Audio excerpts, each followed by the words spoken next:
And here's what happens when you ask R to make a default spline prediction. So you can see that what it's doing is connecting these points. Okay, so I think we do probably have an overfitting problem here. And you can see that it's connecting them in this particular default method, not with straight lines, but actually with curves. And this is called smoothing. R is attempting to make a smooth curve that connects all these dots. So here, I've drawn another random data set, and I've called it new x, and we've got new y over here.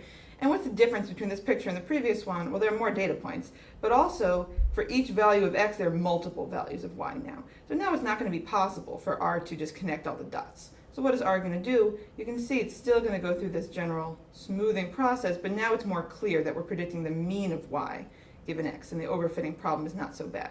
Although you still might want to tell R, maybe you believe this part right here should be a straight line rather than being quite so sensitive to the data set that we originally gave it.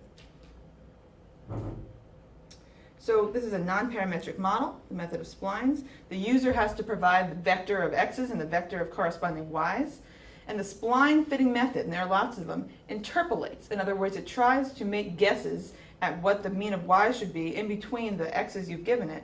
It could use straight lines that it connects all together. It could use these polynomial curves that it connects all together, or any other type of curve. But what you really have to do is watch out for overfitting, because that's very dangerous here.